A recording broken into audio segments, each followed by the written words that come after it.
Hey everyone, it's been a while since I've posted a video, but I've been extremely busy with work and been modifying the house quite a bit, so I want to give an update on the changes I've been doing. What you're looking at right now is a Fronius solar inverter. So this inverter is associated with a 5 kilowatt solar array that we installed 5 years ago. Having a solar array has been great.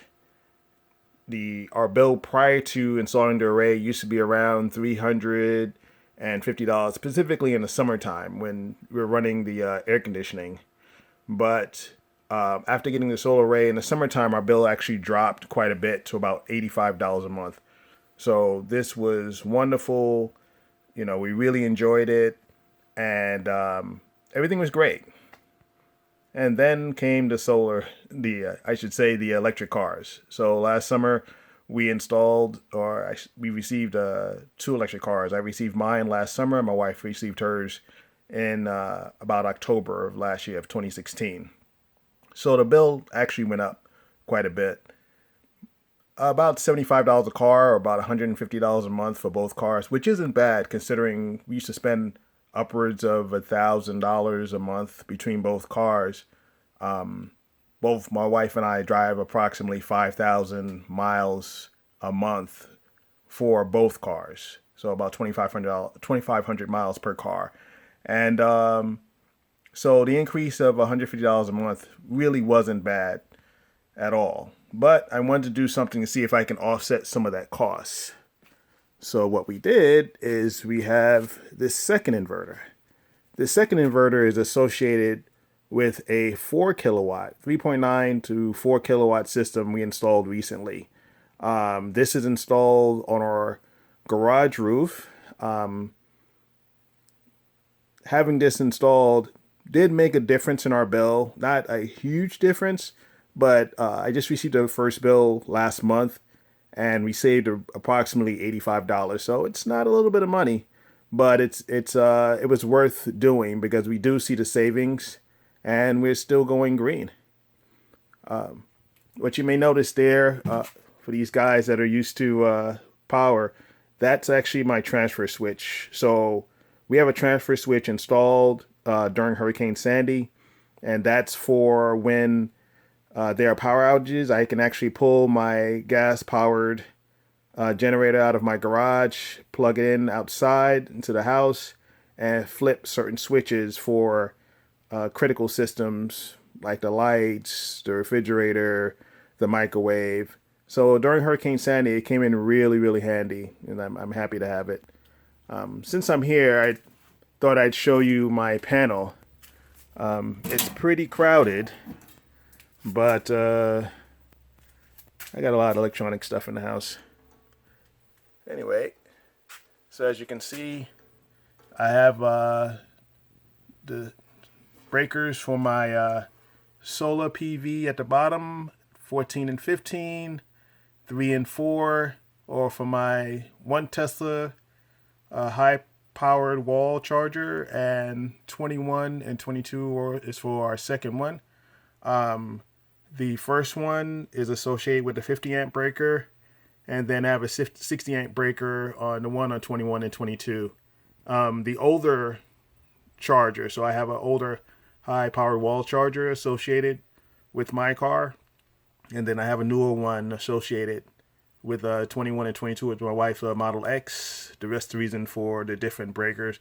The old wall charger, the old Tesla wall charger, didn't take a 60 amp breaker, so I had to associate a 50 amp breaker, which is great because I charge it overnight.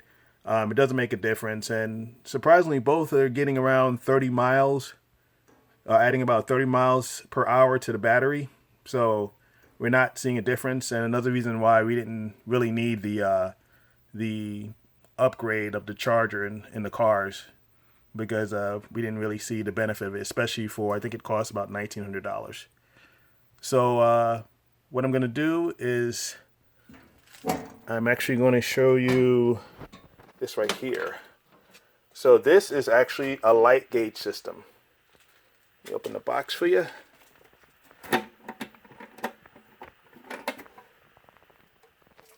So what this does it actually monitors the amount of energy that's being generated by both solar arrays, as well as tells you the amount of usage. So amount of energy that you're pulling from your electrical grid. So it's actually very, very useful. Several years ago, I had a monitoring system associated with the Fronius, or the first inverter, and it was a little antiquated. The installation was a little kludgy, and it told me nothing about the amount of energy that I use.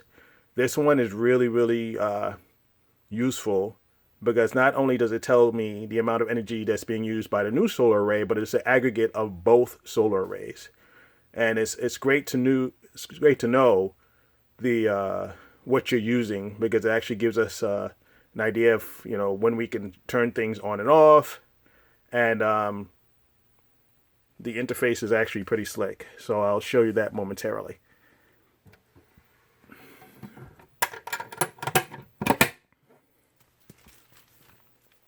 And also, since I'm here, let me show you these two lines that are coming out of the side. This actually are the lines that go to our Tesla chargers in the garage.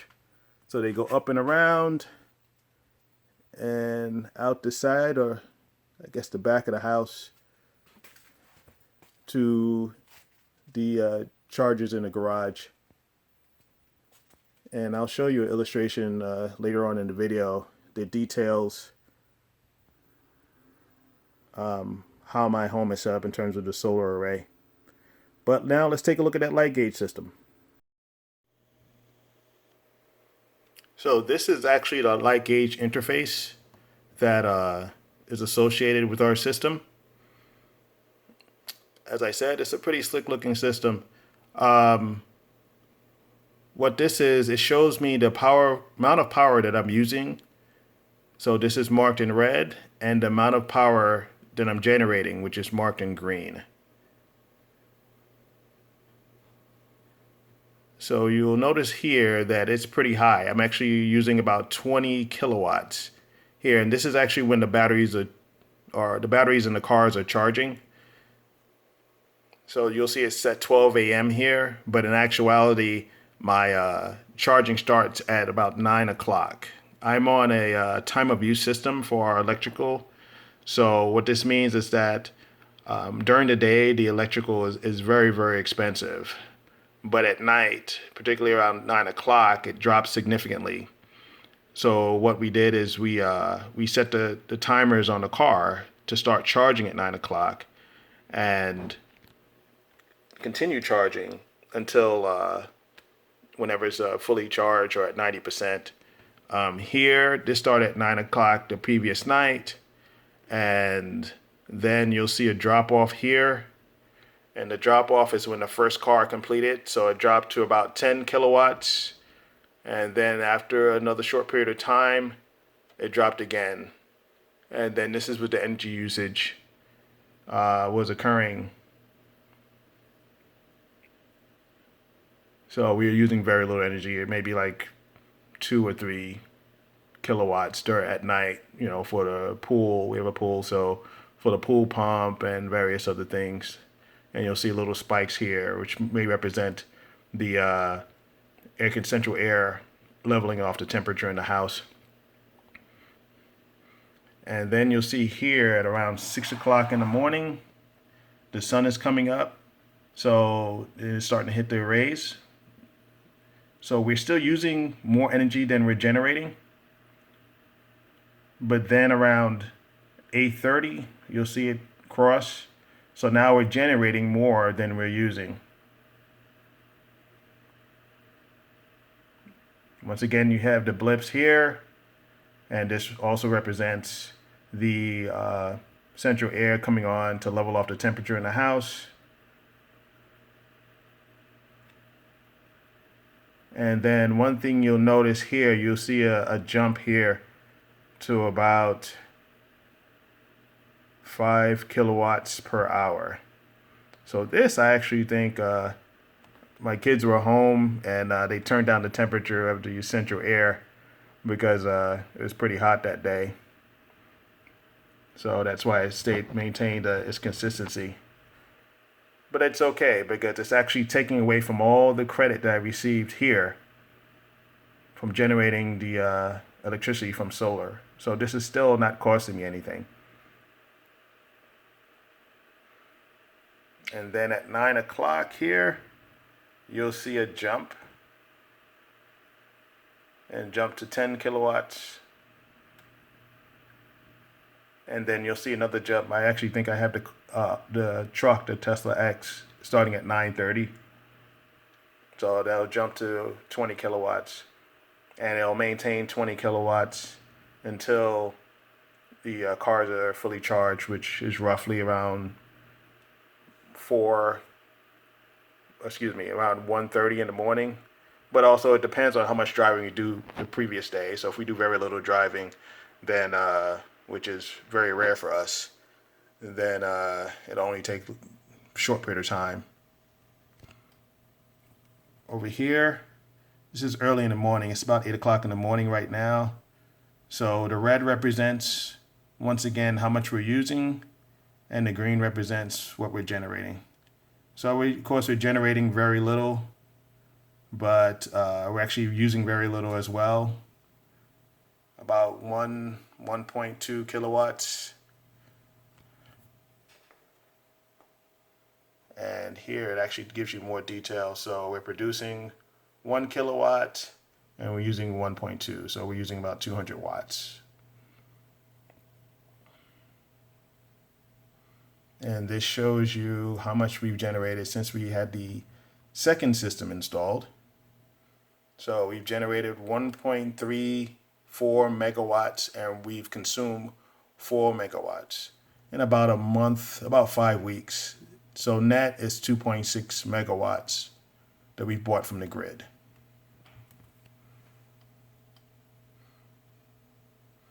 And it has a nice energy savings field right here. It actually tells you how much CO2 you've saved, miles not driven, and trees grown.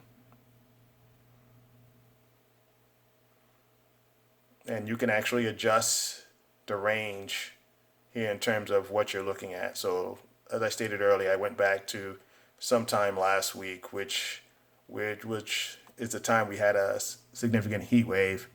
So we had a lot of sun that day. So now let's take a look at two bills. We're going to look at my old bill, so pre-solar arrays entirely, and then my last bill with both arrays. So this is my bill from 7 years ago. As you can see, my bill used to be, like I stated, about $346. This is in the middle of the summer. So this is prior to us installing the solar array and prior to having electric vehicles. But it was significant. For 1,454 kilowatt hours, we are paying $346, which is roughly 23 cents per kilowatt hour. There are two parts to the bill. There's the delivery and supply. Delivery is what you pay for using the lines, which they were charging us about 6 cents, and we are paying about another 17, 18 cents for supply charge. This is our latest bill. So our latest bill is after installing both arrays, so the 4 kilowatt and 5 kilowatt arrays, and we're on time of use. So time of use actually tiers the billing for delivery. So for delivery, at the highest tier, you're paying 29 cents per kilowatt hour, which we're not concerned with because during the day we're generating energy. So we actually receive a credit. As you can see here where it says net metering summary, we actually generated 122 kilowatt hours last month, and that goes into a bank and is paid back to us on our anniversary month, which is in May. The second tier, we're paying 10 cents per kilowatt hour, and then the last tier, which is the lowest, is at 1.9, and the tiers are broken up by times of day. The lowest one, the 1.9 cents per kilowatt hour, is from 9 at night to 9 in the morning. And then the middle tier is just on the edges, which is from 7 at night to 9 at night, and then from 9 in the morning to, I believe, 11 in the morning. And then during the day, when energy is used by houses or companies mostly, that's the highest tier. Also, as I stated previously, for supply, now before I was purchasing the supply directly from the electric company, and they were charging 18 cents per kilowatt hour. That's prior to us realizing that you can actually purchase your supply from anywhere. So what we did is I did some research and I found a supplier that only charges, instead of 17 or 18 cents, they actually charge me 7 cents per kilowatt hour. So during the time I use electricity the most, I'm paying 9 cents per kilowatt hour, and which is pretty great. So in total, last month I paid $263, which is $100 less than I was paying 7 years ago, but I'm actually using 1,000 kilowatt hours more. So I'm saving $100 and using 1,000 kilowatt hours more. And if I were not on time of use, my bill would more than likely be much more than this, even with the credits. So even if I did just net metering and it took away 122 kilowatt hours, it would bring it down to roughly 2,300 kilowatt hours, but at 23 cents per kilowatt hour. It'd be quite expensive. So I'm saving a significant amount of money using time of use, and that's been key to us using a combination of solar and this program. So one other thing I'd like to show you is, since I don't feel like climbing on my roof and taking pictures of my panels, I actually thought I'd have a drawing here for you guys to see. So this is actually how our panel is set up on our roof. As you can see, the PV array existing are the 25 Sanyo panels at 200 watts that make up the 5 kilowatt system, and PV array B, which is the new system, are 12 LG 330 watt panels. The original panels were quite expensive. Panel prices have dropped significantly. So I can actually tell you that the 4 kilowatt system, it was 1/3 the cost, almost, less than, just over half the cost of installing the original system. So panel prices are dropping, and it's really worth doing. Now, one may say that, it must be easy for us to just install panels. And one thing I always state to people that there are many options out there in terms of how you install solar arrays on your house. There's, of course, financing or leasing. We chose to go the financing route because of the various programs that are out there that offer extended financing upwards of 15 years. So, and also, I didn't want to be in a contract for 20 years when I don't know where the market is going. For all we know, the prices of electricity could drop significantly, and then you may be paying more to the leasing company than if you would have just financed it. Also, if you finance the panels, you're the owner of the panels. So if there are any incentives that are offered, such as SRECs or feed-in tariffs in the future in your state, you're eligible for those incentives. Whereas if you lease them, you're not eligible for them because you're leasing and you don't actually own the panels. So it's our choice to do it this way. I actually feel that going green is great, but I also feel that one should do their research in regards to what's best for them.